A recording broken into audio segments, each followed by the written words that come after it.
ఈ జనరేషన్లో చాలా మంది ఒకే ఒక్క చైల్డ్తో ఆపేస్తున్నారు. ఎందుకు నా ఫ్రెండ్స్లో ఫ్యామిలీస్లో కూడా చాలా మంది ఉన్నారు. అది ఎవరి డెసిషన్ వాళ్ళదై ఉండొచ్చు, కానీ దాన్ని కొంచెం లోతుగా వెళ్ళి చూస్తే ఆ సింగిల్ చైల్డ్ ఉన్న పర్సన్ ఎవరైతే ఉంటారో వాళ్ళు చాలా ట్రామాకి గురవుతారు ఒకానొక సిచ్యువేషన్స్ లో. దానికి లైవ్ ఎగ్జాంపుల్ ఇప్పుడు మా అమ్మే అనమాట. సో తనకి ఇలాంటి హార్డ్ టైంలో హస్బెండ్ ని పోగొట్టుకున్నాక తోడుగా ఉండడానికి తనకంటూ సొంతంగా తోడబుట్టిన వాళ్ళు ఎవరూ లేరు.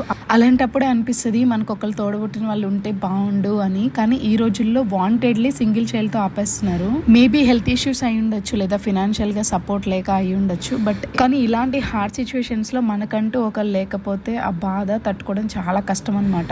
ఒకవేళ ఆ సింగిల్ చైల్డ్ కి పెళ్ళైన తర్వాత పిల్లలు కలగకపోతే ఇంకా తోడు ఎవ్వరు అనే పెద్ద క్వశ్చన్ మార్క్. ఒక ఏజ్ వచ్చిన తర్వాత మన పేరెంట్స్ కూడా మనతోటి ఉండలేరు, ఉన్న సపోర్ట్ చేయలేని సిచ్యువేషన్ లో ఉంటారు. నా ఫస్ట్ ప్రెగ్నెన్సీ ఎక్స్పీరియన్స్ తర్వాత నేను కూడా సెకండ్ చైల్డ్ వద్దు అనే అనుకున్నాను, కానీ కొన్ని రోజులకి మనసు మార్చుకున్నాను. మీరు కూడా నాలాగైనా కామెంట్ సెక్షన్ లో చెప్పండి.